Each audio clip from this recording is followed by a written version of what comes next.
जय माता दी। जय माता दी। अर्थ न्यूज़ के सत्य संग में हम कंटिन्यू कर रहे हैं चर्चा अमेरिका पाकिस्तान के आपस के बढ़ते हुए एक नेगेटिव रिश्ते की और भारत चाइना और रशिया के पॉजिटिव रिश्ते की। ये बात जो मैंने की, ये बात बहुत से लोगों को पसंद नहीं आएगी, लेकिन ये सच है और यही हमारे भारत के लिए, विश्व के लिए एक अच्छी अपॉर्चुनिटी है उन लोगों को एक्सपोज करने की जिनकी सोचन ने पूरी दुनिया को सेकेंड वर्ल्ड वार से लेके अभी तक हमेशा कॉन्फ्लिक्ट जोन में रखा है। मेरे साथ रवीश है, मेरे साथ जमाल साहब हैं।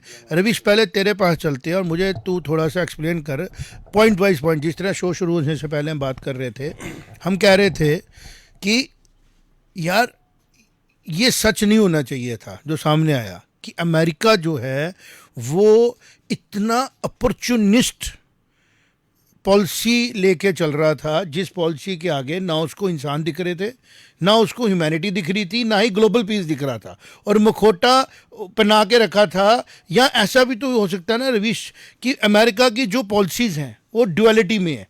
एक ग्रुप है वहाँ पे जो डेमोक्रेसी को चाहता है, जो आम लोगों के लिए सोचता है, जो यूएनओ में जाके पॉजिटिव काम करता है, जो पीस की बात करता है, जो ग्लोबल स्टेबिलिटी की बात करता है, और एक ग्रुप ऐसा है जो वॉर की मॉन्गरिंग करता है, जो कॉन्फ्लिक्ट जोन में लेके जाता है। तो कहीं अमेरिका के अंदर दो फेजेस तो नहीं थे जिसके बारे में अब पता लग रहा है?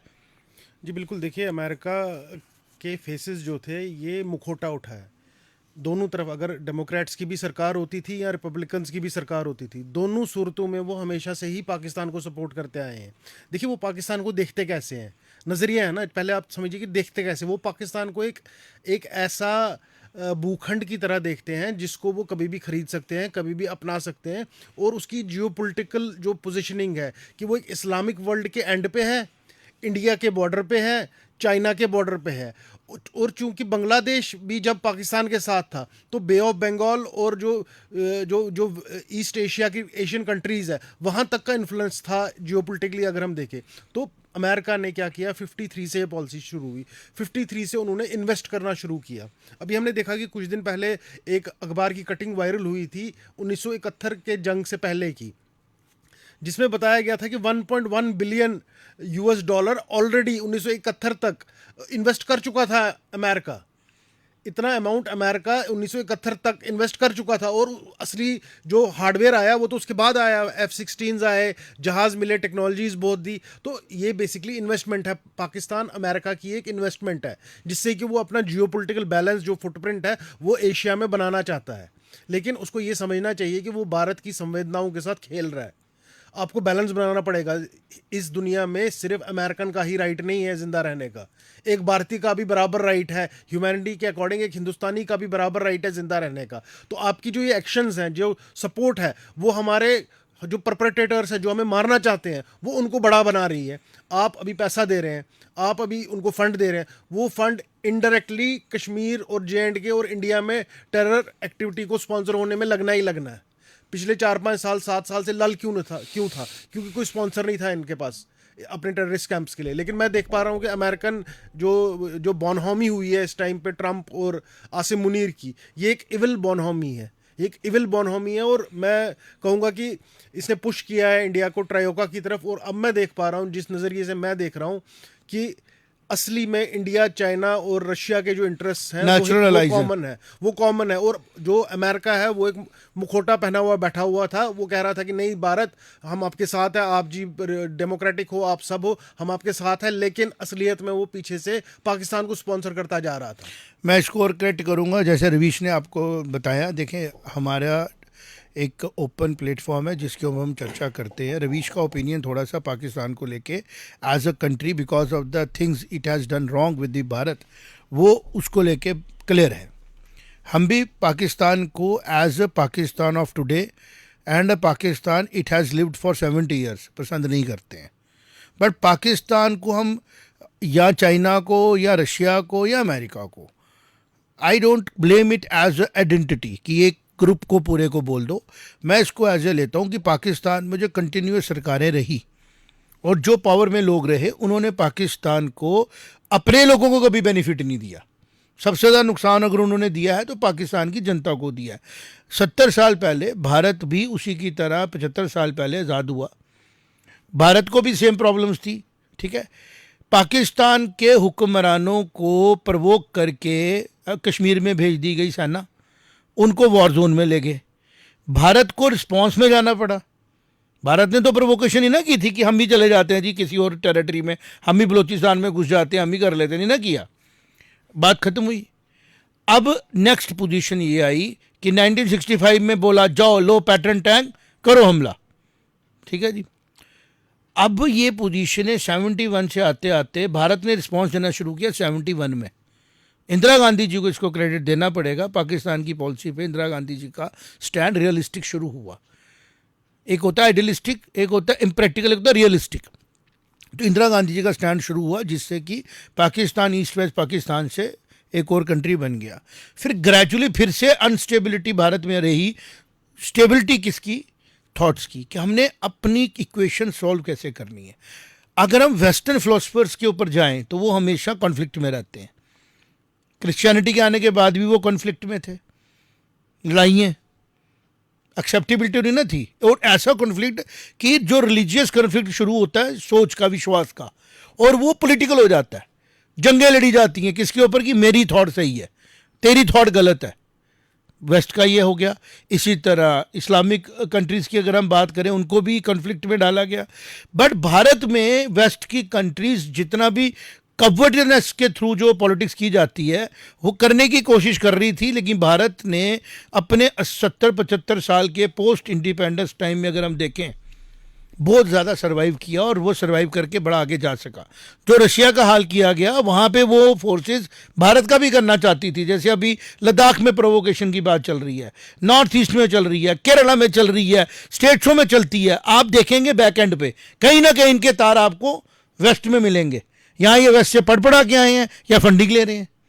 तो सबसे पहले आप ये समझें कि जो अमेरिका की लॉबी है, पॉलिटिकल लॉबी, सोरस के जिसके बिलोंग करते हैं, जो कनेडी की असैसिनेशन कर देती हैं क्योंकि वो डेमोक्रेट थे, ऐसे ऐसे हादसे अमेरिका में। अब मैं वो कह रहा था ना जो कल बात कि अगर बिन लादेन अमेरिका का टट्टू पाकिस्तान में अमेरिका का दुश्मन पाकिस्तान के जैसे मुल्क में जिसको हम कहते हैं टाउट ऑफ अमेरिका था, तो पाकिस्तान, मुझे विश्वास ही नहीं हो रहा है, without the support of those agencies could have done it. जो एजेंसीज पाकिस्तान के इन एंड आउट्स को जानती हैं, अब इसके ओसामा बिन लादेन को वो कैसे रोक पाती थी। इसका मतलब जो लॉबी अमेरिका में काम करती है, अमेरिकन पॉलिसीज के थ्रू पूरी दुनिया को डराती है, या वेस्ट की policies, France, sir I keep all this in one basket because ये वही लोग हैं जिन्होंने मॉडर्न वर्ल्ड में नॉन हिस्ट्री में इंपीरियलिज्म करके एट्रोसिटीज की हैं, साउथ अफ्रीका पे, एशिया पे। चाइना को भी इन्होंने अपने अंदर ही रखा था ना, बर्माज में भी घुस रहे थे ना, बिकॉज ये भूखे नंगे लालची लोग हैं। मुझे कोई शक ही नहीं है इस बात का। मैं फिलोसफिकली वो बात कर रहा हूं जो बात मैंने by going through various facts, और मैं वो बात कर रहा हूं तो आम आदमी को समझ आए कि वेस्ट इज भूखा नंगा लालची एंड एशिया इज समृद्ध, संपन्न और स्टेबल। और एशिया में रशिया हमारा इसलिए लेता है क्योंकि काफ़ी हद उसका आधा एशिया में पड़ रहा है, आधा यूरोप में पड़ रहा है। और पूरी दुनिया में जितनी भी ह्यूमैनिटी को स्टेबलाइज करने वाली चीज़ें हैं वो एशिया से गई हैं, सिवाय इंडस्ट्रियलाइजेशन के जिसने कि नेचर को भी डिस्टर्ब कर दिया। वो सारी कहाँ से आई हैं? यूरोप से और वेस्ट से। मानते हो इस चीज़ को? I can discuss and I can debate right now. आप किसी भी कमेंट को देख लो, अगर कोई, देखिए हम अर्थ न्यूज़ पे काम करते हैं, जम्मू जैसे छोटे सी जगह में बैठे हैं जो जियोपॉलिटिकली तो बहुत बड़ी चीज़ है, लेकिन डिबेट्स में, डिस्कशन में उसकी कंट्रीब्यूशन उतनी नहीं है जितनी कि बाकी प्लेटफॉर्म्स की होती है। तो अगर आप लोग इसको शेयर करेंगे, आप लोग इस पर बात करेंगे, तो जम्मू कश्मीर की ये जो एफर्ट्स हम लगा रहे हैं अर्थ न्यूज़ से, ये बाहर तक पहुँचेगी, बिकॉज हम रेलेवेंट बात कर रहे हैं। हम बात वो नहीं कर रहे हैं जिसकी कोई रेलेवेंस में कमी है। तो मैं रिपीट करूंगा कि जितनी भी स्टेबिलिटी है वर्ल्ड में, हम बात करें फूड की स्टेबिलिटी की, एशिया से गई है। हम बात करें लाइफस्टाइल सिस्टम की, एशिया से गया। हम बात करें एजुकेशन प्रोसेसेस की, एशिया से गया। अगर हम बात करें पॉलिटिकल सिस्टम्स की, तो एशिया से गया कि कैसे सस्टेन करना है, कैसे रिलेशन होने चाहिए। वेस्ट से क्या आया? मैनिपुलेशन। वेस्ट से क्या आया? एक्सप्लॉयटेशन। आज मैं सुबह काफ़ी मेहनत कर तो रवीश, इसके ऊपर मैं चाहूँगा कि आप पॉलिश करते जाओ, because you belong to the generation जो लोग मेटिकुलसली पॉलिश करते हैं। मैं ऐसे इमेजिनेशन वर्ल्ड में जाके देख रहा था, क्योंकि फैक्ट्स के लिए आपको इमेजिन भी करना पड़ता है। अमेरिका, ब्रिटेन, फ्रांस, रशिया ने भी कॉलोनीज बनाई, पुर्तगालीज, जितने भी ये फ्रेंच, जितने यूरोपियन लोग थे, इन्होंने 200 साल पहले के करीब एक्सप्लोर करना शुरू किया बियॉन्ड देयर कंट्रीज़। और ये यहाँ पे आके इन्होंने देखा, यार ये तो हमसे बहुत प्रॉस्परस लोग हैं, इनका सोशल फैब्रिक, इनका फूड, इनका कल्चर, इनको ज़रूरत नहीं है कहीं जाने की। तो उनको लालच पैदा हुआ कि हम इनकी वेल्थ को कैसे लें। तो उन्होंने उसको लेने के लिए की मैनिपुलेशन है, और काफ़ी हद तक कामयाब भी हो गए। जैसे होता है ना, किसी को मैनिपुलेट कर लिया इनोसेंस के तरीके से, बिकॉज इंसान जो फेथ करता है ना, वो इनोसेंट होता है बट पावरफुल होता है। तो इन्होंने चाइना को भी टॉपल किया, सबको पता है, अफगानिस्तान को भी टॉपल किया। कहाँ तक नहीं आए ये, सिर्फ ये साउथ में, ये सऊदी अरब इसलिए नहीं गए क्योंकि तब तेल था नहीं और इनके पास गाड़ियाँ नहीं थी, यही था ना फैक्ट। अब ये पहुँचते हैं हमारे सी शोर्स पे, गोवा पहुँच गए, केरल पहुँच गए, जितने भी हमारे सी शोर्स हैं जहाँ से इनको लगता था कि हमने अंदर आना है। जैसे से अंदर आते गए इनको कॉम्प्लेक्स होना शुरू हो गए, यार हमारी तो एग्जिस्टेंस ही नहीं है, हमारे तो सिस्टम ही नहीं है, हमारे पल्ले ही कुछ नहीं है, हम तो ठंड में ही मर जाते हैं, इतनी ठंड पड़ती है। और अमेरिकन तो आए नहीं यहाँ पे उस तरीके से, अमेरिका ने कॉलोनीज नहीं बनाई। लेकिन जो लोग यहाँ से गए वापस, उनको ये समझ में आया कि जो ब्रिटेन है वो बड़ा छोटी जगह, तो उन्होंने बड़े एरिया में जाना था। तो पहले उन्होंने जाके किसको एक्सप्लॉइट किया? अमेरिकन नेटिव अमेरिकन को, जिनको आज भी कर रहे हैं, रेड इंडियंस, जिनको आज भी किया जा रहा है। काफी हद तक उनको खत्म ही कर दिया उन्होंने। ठीक है जी। और उनके मैं थोड़ा जोड़ना चाहूंगा कि जो उनके रीति रिवाज थे वो हिंदुइज्म से काफी मिलते थे, तो वो काफी ऐसा माना जा सकता है कि वो हिंदू ही थे वहाँ पे। मैं सनातनी थे। और वो यूके और पुर्तगाल और फ्रांस ने कॉलोनी बनाया उसको। अच्छा, एक और बात याद आ गई मुझे, मैं देखो मैं रिकॉर्डिंग नहीं करके रखी होती शो की, एक और बात याद आई। कल कोई कह रहा था जो पंजाब का जीन है वो मिलता है जाके हमारे सेंट्रल एशिया के साथ। मैंने कहा ये क्यों नहीं बोलते हो कि इंडिया का, भारत का जीन वहाँ गया। मतलब आप बोल रहे हो ऊपर से पानी नीचे आया, क्योंकि उधर भी दिख रहा था 1000 साल पहले ऐसा डीएनए। तो मैंने कहा ये क्यों नहीं बोलते हो यहाँ से डीएनए वहाँ गया, वहां से यहाँ आने का पॉसिबिलिटी नहीं ना, यहाँ वाला वहां जा सकता है। तो ये होती है नैरेटिव की बात, जो नैरेटिव लोग बनाते हैं। तो मैंने देखा कि अमेरिका ने क्या किया, जब आपके पास वो जम्मू, इंडिया की, भारत की सरकार उनके कंट्रोल में, चाइना उनके कंट्रोल में, नीचे तक जब तक पहुंचे हुए थे। अब इन्होंने हमें करना था, चलो जी हमें मौका दे देते हैं। तो सबसे पहले उन्होंने क्या किया, मनी कंट्रोल अपने हाथ में रखा। ठीक है, यहां से सरिया जाएगा, वहां से ये बन के आएगा और आपको टैक्स लगेगा। 70 साल उनके निकल के 80 साल कंफर्टेबली चले। लेकिन जैसे इनको लगा कि अब ये तो इंडिपेंडेंट, कभी ना कभी ये कंट्रियां अपने लेवल पे खड़ी होंगी, तो जो साइंटिस्ट यहां पे बड़ा हुआ उसको मारा गया, जो लीडर यहां पे अपनी कंट्री का सोच रहा उसको मारा गया, जो सरकारें यहां पे आने की कोशिश उनको मारा गया। They have tried to it China also. मजबूरी में माओ को सख्ती करनी पड़ी, अपने आप को लॉक करना पड़ा कि हम बाहर से कुछ लेंगे ही नहीं, क्योंकि पॉपुलेशन सबको चाहिए ना, अपना घर सबको प्यारा होता है। तो इनको चाइना से इरिटेशन शुरू हो गई कि ये क्यों अपने पे डिपेंड हो रहा है ना। ये ड्युअलिटी है अमेरिकन माइंडसेट की। अमेरिका को यूज नहीं करेंगे क्योंकि वो रेड अमेरिकन भी वहीं पे आएंगे ना, जो नेटिव अमेरिकन हैं। हम उनको बोलेंगे अमेरिकन को, जो अमेरिकन एक्सप्लॉइटर है, चाहे वो डिफेंस एक्सप्लॉइट करते हैं, चाहे कोई करते हैं। और आज की टेक्नोलॉजी से क्या हुआ, अब वो एक्सपोज हो गए। और ट्रंप को ऐसे प्रेजेंट समझ नहीं आ रही मैं लाइन कौन सी लूं, क्योंकि उसके अंदर से वो लोग बाहर आएंगे जिनको एक्सप्लॉइट किया गया। किंग मार्टिन लूथर इंडिया में आके थोड़ी प्रोटेस्ट कर रहा था, रेसिज्म का, ब्लैक एंड वर्सेस वाइट का इंडिया में थोड़ी प्रोसेस हो रहा है।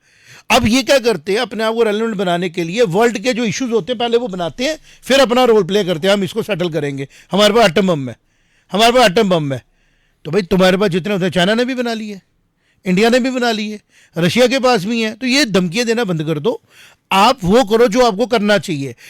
जो इनकी मोनोपोली थी ना पैसे की, वो इनकी खत्म लगभग हो चुकी है। मुझे ऐसा लग रहा है दे हैव लॉस्ट।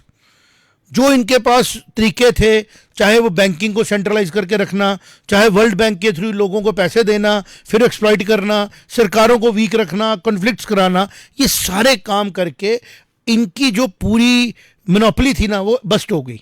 बिकॉज एक आदमी जो बड़ा दिमाग लगाता है ना वो चेस खेल सकता है, वॉर नहीं लड़ सकता। वॉर गेम कर सकता है, वॉर नहीं लड़ सकता। वॉर में रियल टाइम हीट होती है, वॉर में रियल टाइम प्रॉब्लम होती है। वॉर में जब धमाका होता है तो अमेरिकन ने जो वॉर लड़ी ना वो कागजों पे लड़ी, इसलिए मैक्सिमम सोल्जर इनके वियतनाम में भी मरे, कैजुअलिटीज हुई। अफगानिस्तान में कैजुअलिटी कैलकुलेट करो तो नेगेटिव होनी चाहिए, तो उधर भी हुई, इराक में हुई। कहां नहीं अमेरिकन सोल्जर्स का ब्लड गिरा। और हारे। हारना इनकी नीयत है, ये हारते हैं। कारण क्या है? इनकी नीयत खोटी है, इनके मन में क्लैरिटी नहीं है, ये अमेरिका को लेकर सिंसियर नहीं है। नहीं तो जिस लेवल पे ईश्वर ने हार्ड वर्क करके ब्लेस करके अमेरिकन इंडस्ट्री को पहुंचाया था, आज ये कुछ नहीं करते, सपोर्ट सिस्टम में रहते, कहते इंडिया तू भी ग्रो कर, ये ले टेक्नोलॉजी हमारी, पाकिस्तान तू भी ग्रो कर, ये ले टेक्नोलॉजी हमारी, चाइना तू भी कर, ये टेक्नोलॉजी हमारी। 30 करोड़ लोगों को 800 में से 770 करोड़ इनको सपोर्ट कर रहे होते, इनको नुकसान ही ना था सूरज की तरह चलते कि हमने इंडस्ट्रियलाइजेशन में फ्रंट फुट लिया, हमसे ले लो। इन्होंने क्या किया? पहले बीमारी बनानी, फिर उसका इलाज देना, पहले फार्मास्यूटिकल देना, फिर पेटेंट ले लेना। टेबलेट की कीमत 10 पैसे, इंडिया आते आते 5 रुपए की, और डॉलर में कन्वर्ट करना। यही चीज ये करने की कोशिश कर रहे थे टेक्नोलॉजी में भी, जो उनके हाथ से निकल गई। यही करने की कोशिश कर रहे थे क्रिप्टो में भी, इनके हाथ से निकल गई। अब ये फ्रस्ट्रेट हो चुके हैं, हम करें क्या? अब ये करना है कि हमने पहले इनसे दूर रहना है। कोरोना होता है ना, किसी को कहते हैं इससे दूर रहो, तो इस टाइम अमेरिकन इकोनॉमी को कोरोना हो चुका है, और पाकिस्तान को समझ नहीं आ रहा 30 करोड़ लोगों को, क्योंकि उनका जो सिपा सलार है वो टाउट है, वो भी आईएसए का एजेंट है, दिमाग लगाने। एजेंसियां थोड़ी लड़ेंगी वॉर। जब वॉर लगती है ना रवि शांडू, राजा भैया, मैं सोल्जर नहीं हूं, but being my profession I can imagine, तब ना दिमाग वो नहीं लगता, पॉलिसी नहीं लगती। वॉर की गेम्स होती हैं, वॉर की इंटेलिजेंस लगती है, वॉर प्लानिंग है। पर वो जिसको बोलते हैं ना कि एजेंसियों के हिसाब से मरवा देंगे, कर देंगे, चुपके से जाएंगे, सट करा देंगे, वो आसिम मुनीर को वही लग रहा है ऐसा ही का 2 टेररिस्ट भेजूंगा और मैं डिस्टर्ब कर दूंगा। जब मिलिट्री वॉर करती है ना, नेवी वॉर करती है ना, जो कन्वेंशनल वॉर होती है ना, तो एजेंसियां फेल होती हैं। फिर सामने से गोला आता है और यहाँ से गोला जाता है, सामने से गोली आती है, यहाँ से जवाब देना है, और जब गोली सन करके निकलती है ना, फिर पता लगता है कि डेथ क्या होती है। तो मुझे लगता है आसिम मुनीर का आर्मी चीफ होना ज़्यादा घातक हो गया पाकिस्तान के लिए, because he was not belonging to a conventional army background. उसने काफ़ी देर तक, जैसे हम किसी जासूस को उठाएं और बना लें आर्मी का चीफ, स्ट्रेटेजिस्ट बन सकता, वो वॉर नहीं लड़ सकता। और अगर कोई इसको बोले तू लड़ ले भाई वॉर, हम तुझे बना देते हैं, तो यही करेगा जो कर रहा है। कह रहा मैं न्यूक्लियर बम मारूंगा, मैं जामनगर रिफाइनरी उड़ा दूंगा। कारण उसका क्या है? कारण ये है कि मेन जड़ जो है ना, वो अमेरिका का फॉलिंग एक्सपोर्ट है to Asia, because of the cost it is having. क्यों कॉस्ट ज़्यादा है? क्योंकि डेट ज़्यादा है। बार बार रिसेशन कहाँ आता है? अमेरिका में। हमारा रिसेशन पूरी दुनिया का बस्ट हो गया। 2 बार 2008 में रिसेशन आया, इंडिया को फर्क नहीं पड़ा। अभी रिसेशन आया कोविड में, इंडिया को फर्क नहीं पड़ा। पड़ा फर्क? किसी मार्केट को फर्क पड़ा? इनको ये बर्दाश्त नहीं हो रहा। ये क्या हो गया? ये इसलिए हुआ बिकॉज तुम्हारी मैनिपुलेशन बस्ट हो गई। तुमने जो सर्वाइव करना था पोस्ट इंपीरियलिज्म, वो तुमने काफ़ी सर्वाइव कर लिया। उसके बाद तुमने इराक को भी डिस्टर्ब कर लिया, ईरान को भी डिस्टर्ब कर लिया, यूएई को भी डिस्टर्ब कर लिया। अब आहिस्ता आहिस्ता, जैसे हम पॉडकास्ट कर रहे हैं, अगर ये नहीं होता वो क्या ही पता लगता लोगों को। आज हम यूट्यूब में जाओ, 10 लोग बैठे हैं, अमेरिका ये कर रहा है, ऐसे हो रहा है। नहीं तो एक खबर आनी थी, अमेरिका आ गया, अमेरिका खा गया, हिंदुस्तान खत्म हो गया, पाकिस्तान चला गया। आज कहते क्या खत्म हो गया? हम अग्नि का परीक्षण कर रहे हैं 21-22 को, जिसकी रेंज अमेरिका तक जाएगी। कुछ सोच सकता था कि अमेरिका के बारे में कोई बोलेगा कि भाई तेरे पे भी अटैक हो सकता है? आज अमेरिका ने अपने आप को किस लेवल पे लाया? उन लोगों ने, क्योंकि वो लोग गलत रास्तों पे जा रहे थे रवीश। उन लोगों ने हर वो काम गलत किया जो ह्यूमैनिटी को नहीं करना चाहिए था। अब रहा सवाल चाइना का। चाइना में भी उतनी अच्छे तरीके से हम नहीं कहते हैं कि चीज़ें ह्यूमैनिटी के लिए हैं, बट अपने लोगों के लिए शायद वो लोग स्टेबल है, क्योंकि उनका बहुत सा एरिया जो है वो लिवेबल नहीं है। उनको थोड़े से एरिया से खाना भी निकालना है, थोड़े से एरिया से उन्होंने काम भी करना है। जैसे उन्होंने अपनी पॉपुलेशन का एज लेके अपने आप को स्ट्रांग बनाया, भारत भी अपने आप को पॉपुलेशन का एज लेके चल रहा है। ये सारी चीज़ें मेरे दिमाग में ना एकदम क्लियर आई थी, तो मैंने सोचा था कि शाम को जाके जब बैठूंगा मैं इसके ऊपर बात करूंगा कि अमेरिका ने एक्सप्लॉइट आज नहीं शुरू किया, या वेस्ट ने, अमेरिका के साथ जितनी भी ये वेस्ट की कंट्रीज हैं, अगर ये बनाते हैं सिक्योरिटी काउंसिल अपनी मोनोपली, अगर ये जाते हैं यूएनओ में तो विटो हमारे पास रहेगी। कोई तो तुमने सोचना चाहिए था कि तुम क्या सोचते हो कि अमेरिका ही बढ़ता रहेगा, तो हुआ क्या, एक्चुअल में अमेरिका गिरना शुरू कर। मुझे ऐसा लग रहा है कि उन्होंने जो डॉलर का एक वो बनाया हो ना ड्रामा, वो भी फट जाएगा थोड़े दिनों में। डॉलर बड़ी बुरी तरह नीचे गिरेगा, बिकॉज दुनिया को समझ में आ गया कि हमने डॉलर को लेके गलती तो नहीं कर दी।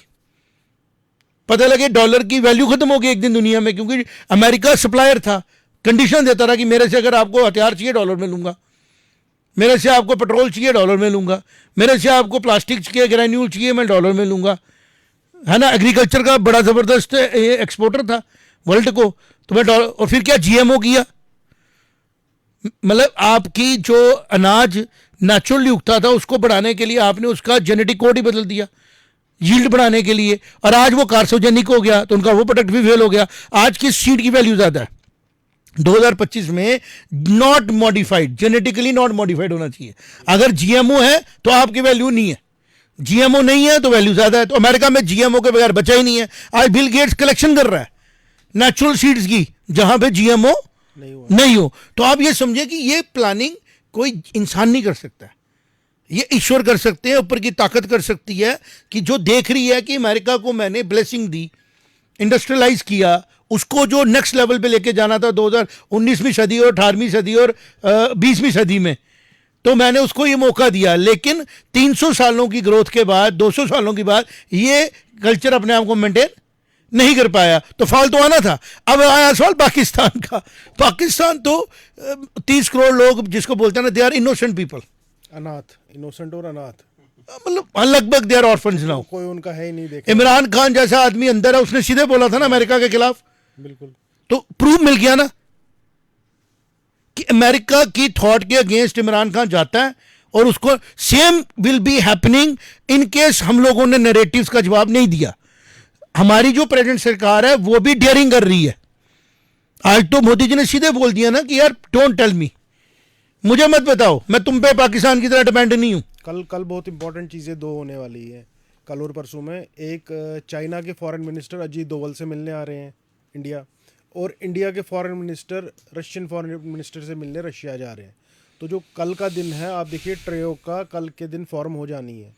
और डॉलर, मुझे बड़ी खुशी होती है इस बात की कि अर्थ न्यूज़ में हमने ये चीज़ें बड़ी देर पहले डिस्कस की थी और आज वो रेलेवेंट है। और मैं चीज़ बताता हूँ, डॉलर की बात आप कर रहे हैं, डॉलर की 30% जो मार्केट वैल्यू है वो उड़ जानी है, उसकी वैल्यू नहीं रहनी है, वो ट्रांजैक्ट नहीं होना। 30% ट्रांजैक्शन कम हो जानी है डॉलर की एटलीस्ट अगले 1-2 महीने में। अब आप बात कर रहे थे यूएस और इंडिया की। देखिए इंडिया ने भारत ने दुनिया को संस्कृति दी, भारत ने दुनिया को अहिंसा का पाठ पढ़ाया, सभ्यता दी, ये चीजें दी हमने, मतलब जीना सिखाया हमने, कोएग्जिस्टेंस सिखाया, वासुदेव कुटुंबकम, पेड़ों को रात को नहीं जगाओ, रात को पेड़ सोते हैं, हमने चेस बनाया, हमने शतरंज की गेम हमने डिजाइन की, हमने मैथ का कंसेप्ट दिया, हमने एस्ट्रोलॉजी का कंसेप्ट दिया, हमने साइंस का कंसेप्ट दिया, हमने इतना सब कुछ देखी दुनिया को दिया। अमेरिका ने क्या दिया? मेन 2 चीजें, एक कार्बन फुटप्रिंट, ग्लोबल वार्मिंग, दूसरा थर्ड वर्ल्ड वॉर का डर, टोटल एनाइलेशन। yes. अगर वो एटम बम नहीं बना होता तो हम 6 वर्ल्ड वॉर और लड़ सकते थे। बिल्कुल, अगर नॉर्मल कन्वेंशनल वेपन से लड़ाई होती भी है तो चलो हो जाती है, आपस में धक्का मुक्का हुआ। आपने एटम बम बनाया और आपने कार्बन फुटप्रिंट बनाया, आप दुनिया को धकेल रहे हैं खत्म होने की तरफ। इंडिया ने हमेशा, देखिए वो तो तभी तो मूवीज भी उनकी वैसी होती हैं, कभी एलियन आ जाते हैं उनकी मूवीज में, कभी कोई एस्ट्रॉइड गिर जाता है उनकी मूवीज में, कभी हमें यहाँ से मार्स में जाना पड़ेगा। हमारे फूड हैबिट्स इस तरीके से हैं जो कि सबके लिए फूड को बचा के चलते हैं हम हमारा जो सोच है खाने का, मिलेट्स ज्यादा खाने और दाल और व्रत रखने, फास्ट रखना, डिपेंड रहना, व्रत रखने, ये सब चीजें क्या है कि ये इंसानियत के लिए खाना अवेलेबल रखने की चीजें हैं। अमेरिका ने क्या किया, इस तरीके से खाना बनाया कि जो इंडिया में समझ लीजिए 50 लोगों का खाना जो है ना वो एक बर्गर में ही आ जाता होगा। बिल्कुल, इतनी सारी चीज़ें वेस्टेज और वो सब चीज़ें एक बर्गर में ही हो जाती होगी यूएस में मैकडोनल्ड्स के, जितना इधर 20 से 50 लोग खाना खा ले। आप बिल्कुल ठीक कह रहे हो। आज हम डिस्कशन जो कर रहे हैं कि हमें डेयर नहीं करना, और हमने थंबनेल में लगाया हुआ है बंदा एक दो डोनाल्ड ट्रंप बैठाया और बब्बर शेर बनाया हुआ है हम इसको। और आज खुशी इस बात की हुई जब हमें ये पता लगा कि इंडिया जो है वो अपनी टर्म्स एंड कंडीशनों पे ही बात कर रहा है। अब अगर बात करें चाइना की, आप देखें चाइना को भी ज़बरदस्ती भारत का दुश्मन बनाया गया, फोर्सफुली। हाँ बिल्कुल, उसका है नहीं कोई। अगर हम स्टडी कर पाए कि किन हालातों में 1962 में चाइना प्रवोक हुआ था, हो सकता है कि कोई ऐसी चीज़ें कराई जा रही हों अमेरिका के द्वारा, अमेरिकन थिंकर्स के द्वारा, जो एजेंसियाँ अमेरिका और ब्रिटेन से ऑपरेट होती हैं तिब्बत के लिए।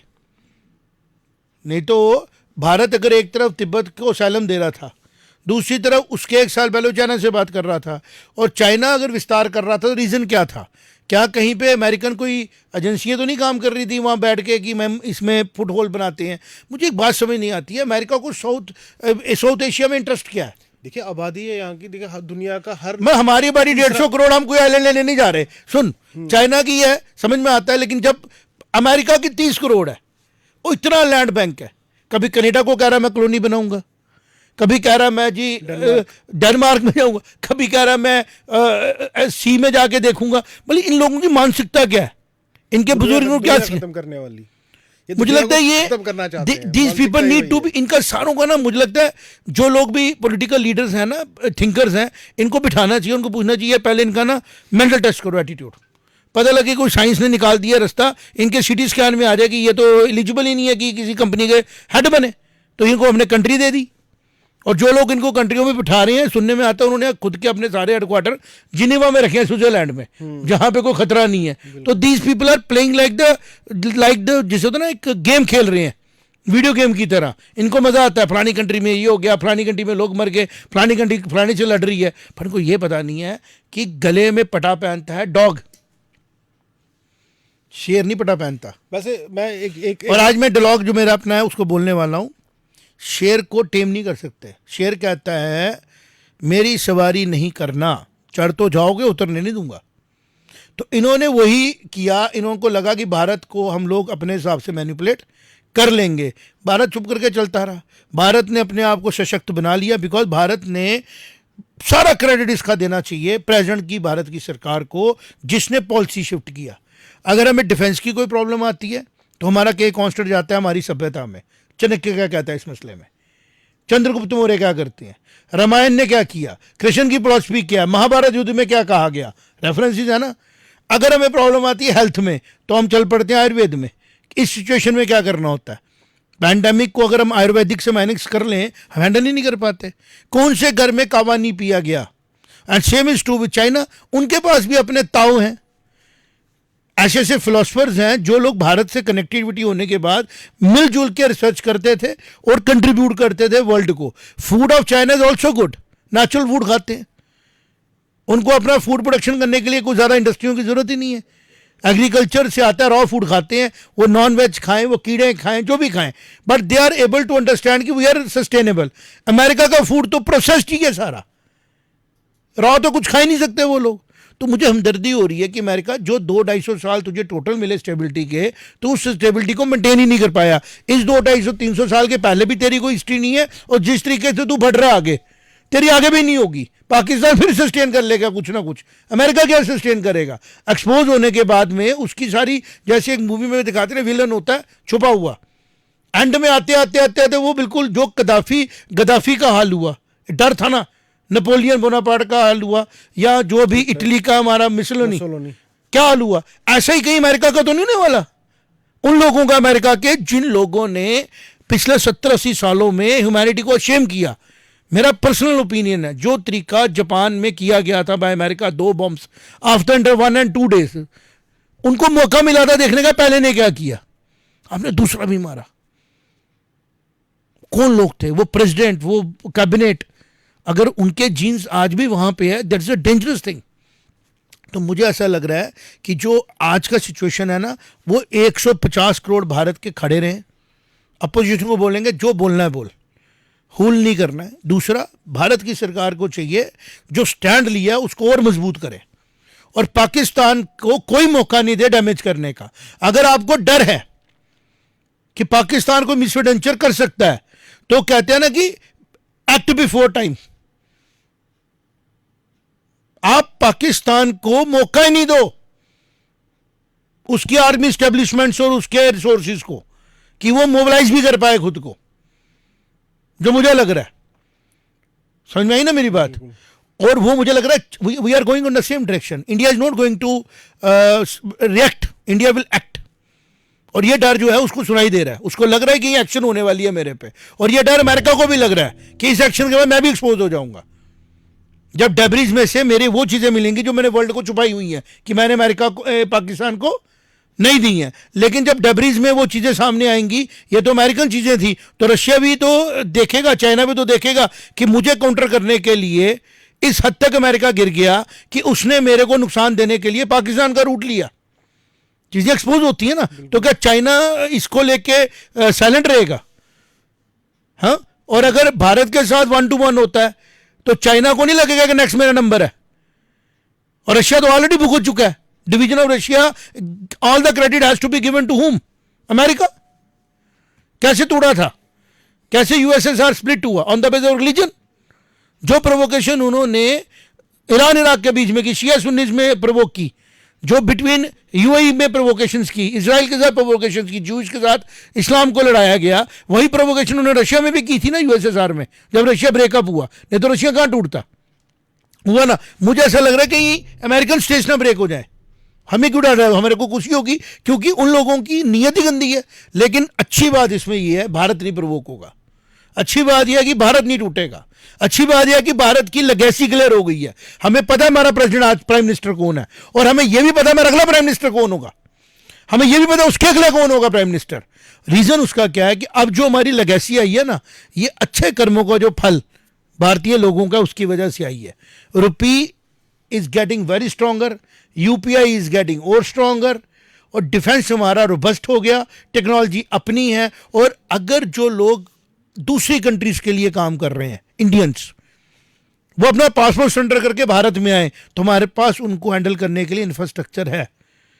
गुड़गांव तो एक ट्रेलर है, हम देख रहे थे Hyderabad, gift city, Dholera, these are the cities जो वर्ल्ड क्लास से भी ऊपर लेवल पे तैयार हो रही हैं। तो अगले 8-10 सालों में तैयार हो जानी है। तो मुझे लगता है 2035 का जो भारत होगा ना, वो अमेजिंगली डिफरेंट भारत होगा फॉर द वर्ल्ड। और जो लोग उसको देख लेंगे वो भारत का लाइन हो जाएंगे, और जो सोचेंगे हम रोक लेंगे, जैसे एक रेल का इंजन स्पीड पकड़ लिया होता है ना, तो कुछ बच्चे सोच जाए रोक लेंगे, उसको फिर ब्रेक मारने में भी टाइम लगता है।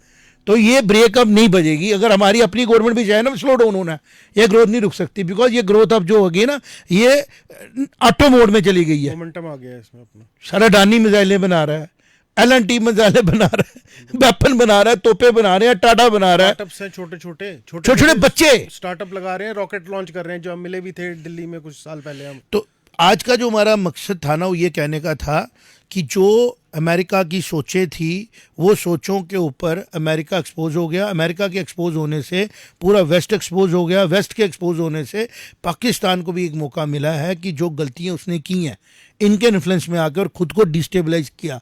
1947 की वॉर से लेके पहलगाम अटैक तक उसको तोबा कर ले और बैठे समीक्षा करे कि मैं क्या करूं। उसके लिए सबसे आसान क्या है? सरेंडर करे, और जो भारत भी, पाकिस्तान भी, और अफगानी जो बांग्लादेश है वो भी सरेंडर करे। श्रीलंका ऑलरेडी समझ चुका है कि मैं, इन्होंने चाइना को प्रपोज किया, मीडिया इनके हाथ में था ना, और चाइना, ये सारे जो एशिया की कंट्रीज हैं बैठे समझे कि हमने डील तो करें, हमारे अमेरिका को अछूत नहीं बनाएंगे, बट टर्म्स एंड कंडीशनें हमारी होंगी। तो ब्रिक्स में तुम देखो अभी भी लोग इंतजार कर रही हैं, कंट्रीज वेट कर रही हैं कि हम ब्रिक्स का पार्ट बने। यूएनओ से दुखी हैं, नेटो से दुखी हैं, और ब्रिक्स का पार्ट बन रही है। और ब्रिक्स की कोर में क्या पता है? इकोनॉमिकल इंटरेक्शंस, वॉर भी है। सऊदी अरबिया भी चाहता है मैं इकोनॉमिकली ग्रो करूं, ठीक। एशिया पूरा चाहता है मैं इकोनॉमिकली ग्रो करूं, और ये लोग सारी चीज़ों को ना डिबेट्स एंड डिस्कशन से खत्म करना चाहते हैं, हुल नहीं देते हैं एक दूसरे को। नहीं तो गलवान के होने के बाद चाइना 2-3 महीने पहले जो इशू आपस में बैठ के सॉल्व किया नहीं करता। चाइना भी समझ चुका है कि what is right what is wrong for me, और चाइना में जो लोग समझे हैं उनको टॉपल करने की भी कोशिश की गई। तुम देखो मीडिया में कुछ महीने पहले आया कि Xi Jinping is going out, मतलब जो इनके ये कागजी पुलाव होता है। हमारे जम्मू यूनिवर्सिटी में भी कुछ लोग ऐसे हैं, यहाँ बैठ के प्राइम मिनिस्टर भी बना देते, उतार भी देती है, और कई बार ऐसा होता है प्रोपेगेंडे से ये चीजें हो भी जाती हैं। लेकिन जब आज का जो दौर है ना, वो प्रोपेगेंडे का दौर नहीं है, फैक्ट्स भी दिखाने पड़ते हैं। आजकल हर आदमी डॉक्टर के पास जाके, एक नॉर्मल आदमी पूछता है डॉक्टर साहब मुझे क्या बीमारी है, इसका इलाज किया, फिर वो गूगल करता है देखता है कि दवाई क्या लिखी। तो अमेरिका सोच रहा है कि मैं प्रोवोकेशन करूंगा, बोलूंगा, कोई ऐसी हरकत करूंगा, यहाँ जो लोग पुराने 1960 के पैदा हुए लोग हैं उनको अभी दुनिया वही दिख रही है। आसिम नूनी मुझे लगता है वही दुनिया में देख रहा है, उसको ये नहीं पता कि क्या पता मेरी आर्मी बोल दे कि मैं नहीं लड़ना, क्यों लॉजिक कोई नहीं ना। और मुझे लगता है ऐसी फोर्सेस पाकिस्तान से निकल रही हैं जो बलोचिस्तान को भी कहती होंगी कि हम क्यों लड़े हैं, तो क्यों अपने लोगों को क्यों मारे, है नहीं। तो मुझे ऐसा लग रहा है कि चीज़ें जो हैं वो बड़ी अच्छे तरीके से चली, अच्छे तरीके से हैंडल हुई। और जो टेस्टिंग टाइम भारत के लिए है ना, हम जैसे ये बात कर रहे हैं, इन बातों से ये बुरा वक्त भी हम निकाल देंगे, और किसी भी प्रोपेगेंडा करने वाले इंसान को, एजेंसी को कामयाब नहीं होने देंगे। आप क्या बोलते हो इस पर, what is your comment on it? जी बिल्कुल, देखिए जो सारे उसके बाद राजा भैया आपसे हमने डिस्कस करना है कि जो ये प्रोपेगेंडे की लड़ाई चल रही है, इसके अंदर लोगों के साथ, लोगों से आप मिलते रहते हो, क्या किसी किस्म का कोई डर, खौफ, कोई कन्फ्यूजन, कोई ऐसा नैरेटिव कि पाकिस्तान की तरफ अमेरिका चला गया है, इससे भारत को नुकसान होगा, आपने ग्राउंड में देखा, इसका आप जवाब देंगे? तो इसको एक समअप कर कि हाउ थिंग्स आर गोइंग। बिल्कुल, देखिए ये जो, अगर मैं टैरिफ की बात करूं, सबसे पहले टैरिफ जो लगाया गया है, इस टैरिफ को अंत में कौन पे करेगा? इस टैरिफ को अंत में अमेरिकी कंपनियां और अमेरिका का आम आदमी पे करेगा, क्योंकि हमने प्रोडक्ट भेजना है, टैरिफ लग रहा है, रेट बढ़ेगा, तो हम भेजेंगे, at the end of the day America नहीं पे करेगा उसको। दूसरी चीज़, हम अपने को डाइवर्सिफाई करेंगे। हम अमेरिका डिपेंडेंस जो थी इन इंडस्ट्रीज़ की, जो इंडस्ट्रीज़ हिट हुई हैं, जो टी शर्ट इंडस्ट्री, जो अपैरल इंडस्ट्री, जो अब हमारी फैशन वाली इंडस्ट्री है, ये जो हिट हुई है, ये डाइवर्सिफाई करेगी। यूके के साथ हमारा एफटीए हुआ है, यूके की तरफ हम बढ़ेंगे, यूरोपियन मार्केट। आपको न्यूज़ पता है चाइना ने भी हमारे को डंपिंग टैक्स लगाना बंद कर दिया प्लास्टिक का। चाइना ने प्लास्टिक की डंपिंग के ऊपर भारत को भी सैंक्शन लगाई हुई थी, जापान को भी, और एक और कंट्री थी, भारत की हटा दी उसने कल की। तो एक तरीके से अमेरिका, जो एक दोस्ती थी प्रेसिडेंट ट्रंप और प्रधानमंत्री मोदी की जो एक दोस्ती थी, इसके कारण जो हिंदुस्तान था, हमने खुद ही एक बेड़ियां सी पहन रखी थी। तो ये ट्रंप ने बहुत अच्छा कर दिया है। हम ट्रंप को क्यों एक्यूज कर रहे हैं? ट्रंप भी कहीं शिकार हो सकता है। देखिए, इसने, मुझे लगता है ट्रंप भी कहीं ना कहीं पे ना यूज हो रहा है उस लॉबी के द्वारा, जो लॉबी डोमिनेट करती है और जो शायद पावर कॉर्डर्स में बैठी है। मुझे लगता है वो भी एक्सपोज होने वाली है, इसके बारे में बात करो। ठीक है, वो तो उनका इंटरमेट, ट्रंप अगर नाम लेता हूं, ट्रंप का मतलब हो गया right president American thought, America का प्रेसिडेंट जो रिप्रेजेंट करता है अमेरिका को। तो जो एक्शंस ले रहा है वो अमेरिका एक्शंस ले रहा है। कहने का मतलब ये है कि ये सारी चीज़ें जो हैं, ये एक हमारे संगल बांध रखी थी अमेरिका ने मोदी जी के, कि आप चाइना से ज़्यादा बिजनेस मत कीजिए, रशिया से आप तेल मत खरीदिए। इस तरीके से रुकावट थी हर कदम पे। तो मुझे जो लगता है कि इंडिया अब खुल के काम करेगा, खुल के बिजनेस करेगा और खुल के सारी एक्शंस करेगा, चाहे वो पाकिस्तान को डील करने की बात हो या रशिया से तेल खरीदने की बात हो। तो खुल के काम होगा तो बहुत अच्छा काम होगा, और मुझे लग रहा है कि अगले 3-4 साल हम काफ़ी अच्छा डेवलपमेंट देखेंगे भारत में। और देखो, जब भी घर ही नया बनाते हैं ना, तो पीसफुली भी बनाए ना, तो सारा सामान नीचे उतार दिया, गंद पड़ता है। वैसे ही मुझे लग रहा है भारत जिस लेवल पे ग्रो करने की कोशिश कर रहा है ना, हमें अपने कॉन्फ्लिक्ट सॉल्व करने पड़ेंगे। और कॉन्फ्लिक्ट्स कई बार छोटी मोटी वॉर की तरफ भी ले जाते हैं, इंटरनल भी हमें सख्त फैसले लेने पड़ते हैं, हमें हर चीज़ के ऊपर अटैक करके सोल्यूशन निकाल के उसको स्मूथ करना पड़ता है। वो ही हो रहा है। लेकिन इसमें हमारी जो ये आज डिबेट करने का मकसद क्या है? वो ये मकसद है कि जो आम लोग हैं, जैसे कोई बोलता है बाबा जी के पाँव को हाथ लगा लो, उसी चक्कर में स्टैम्पीड में मर जाते हैं।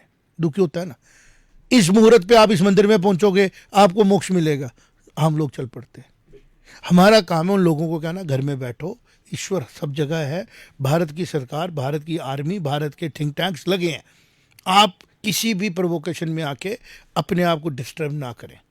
प्रोवोकेशन है ना, पाकिस्तान का साथ दे रहा है अमेरिका, लोग सोचेंगे पता नहीं अमेरिका कौन सी बला है जी।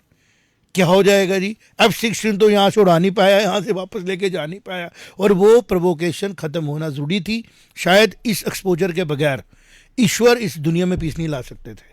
तो उन्होंने एक तरीका निकाला, पहले भारत को ग्रो करने दिया, एक चीफ मिनिस्टर की एक्सपीरियंस लिए वाले बंदे को प्राइम मिनिस्टर बनाया। आपको पता है, अगर आप खंगालेंगे ना आपको पता लगेगा, ये भी रेयर कॉम्बिनेशन है। Prime minister of India was never, mostly chief minister नहीं आए हैं, सीधे उठा के लाए गए हैं। फर्स्ट आए हमारे नेहरू, उसके बाद कौन आया? शास्त्री, उसके बाद कौन आया? इंदिरा एक एक दो दो महीने साल के लिए गांधी। और भी आए लोग। इंदिरा गांधी मेजर टर्नओवर में आई, उस पर राजीव गांधी, उसके बाद गुजराल साहब, गौड़ा साहब शायद चीफ मिनिस्टर भी रहे और वो थोड़ी देर के लिए रहे। तो जो मोदी जी आए हैं, ये एक छोटे से गुजरात स्टेट को उठाया, प्रॉस्पेरिटी पे लेके गए। उनको डिफेंस भी हैंडल करना आता है, कंट्री का नहीं, पुलिस, होम भी हैंडल करना आता है, उनको इकोनॉमी में भी डिसीजन लेने आते हैं, प्रोडक्शन करनी भी आती है, रोड भी पता है। और उस एक्सपीरियंस को लेके कितने साल का एक्सपीरियंस, 10 साल, रिच 14 साल। एक्सपीरियंस, और फिर वो बनते हैं प्राइम मिनिस्टर। कि जो स्टेट्स के उनके एक्सपीरियंसेस थे, जैसे होता है ना एक मॉडल के ऊपर, ये जो कॉम्बिनेशन है ना, ये अकम्पलिश्ड बनाता है। और हम आगे पीछे जो इशारा दे रहे हैं वो समझ में आ रहा है कि जो लोग ट्रेंड और एकदम इक्विप होके आएंगे वो समझ पाएंगे। And that is not true with your Donald Trump, Xi Jinping, दूसरी तरफ चले पड़े हमारे रशिया के प्रेसिडेंट पुतिन, और इधर आ जाए मोदी साहब, experience with their state and their goods and bads. उस तरफ चले वेस्ट में आपको कम लोग दिखेंगे, पाकिस्तान में तो दिखेंगे ही नहीं। ईरान में फिर भी हम कहेंगे कि एक पॉलिसी पे चल रहा है, तुर्की में भी कहेंगे पॉलिसी फॉलो कर रहा है। सही है गलत है, that is a different. Netanyahu को देखेंगे, गए फिर वापस आए, पर एक पॉलिसी फॉलो कर रहे हैं। ना पाकिस्तान के पास स्ट्रेटेजिक स्टेबिलिटी है और ना अमेरिका के पास है, तभी ये कॉमनलाइज है। और इनकी ये कॉमनैलिटी इन दोनों को ही अपने पतन की तरफ ले जा रही है। मतलब हमने डर खत्म कर दिया अमेरिका ने अपना। उसने इंडिया को एकदम ओपनली चैलेंज करके, और जिस तरीके से इंडिया ने पाउंस किया बबर शेर की तरह, अपने आप को एक्सपोज कर दिया। अब इसके बाद क्या ऑप्शन बची है? अटैक कराएगा इंडिया पे?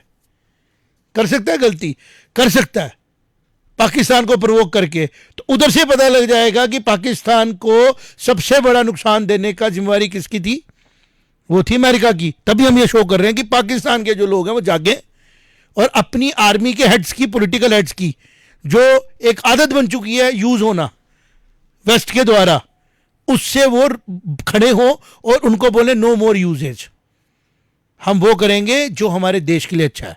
हमें भारत से पानी चाहिए, हम उसको बड़ा भाई मान के अपनी गलतियों को सुधार के मांगेंगे।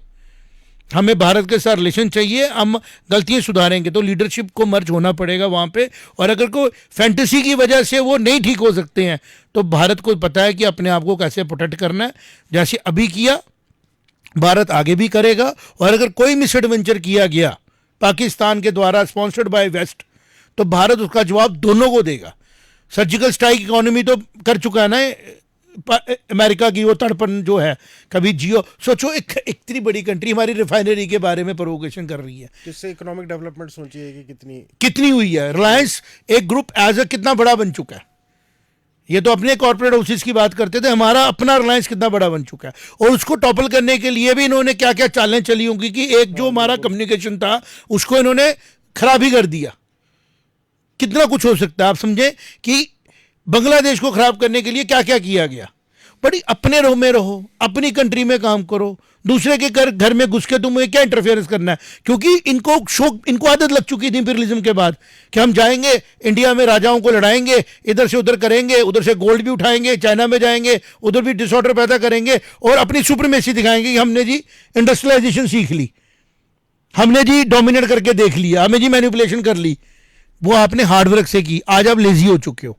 आज आप दिमाग लगा के पॉलिसी बना बना के, जिसको बोलते ना ख्याली पुलाव बनाने वाले पॉलिटिक्स कर रहे हो। तब आपने समुद्र में किश्तियां डाली थी, कोलंबस ने डाली थी, तो उसने ढूंढा ना भारत को या अमेरिका को, ठीक है ना। लेकिन जो अमेरिका के लोग यहाँ पे आए या जो ब्रिटेन के लोग यहाँ पे आए, उन लोगों ने मेहनत की थी, समुद्रों में मरे थे वो जाके, फिर जाके उनके बुजुर्ग यहाँ पहुंचे मीना मीना समुद्रों में।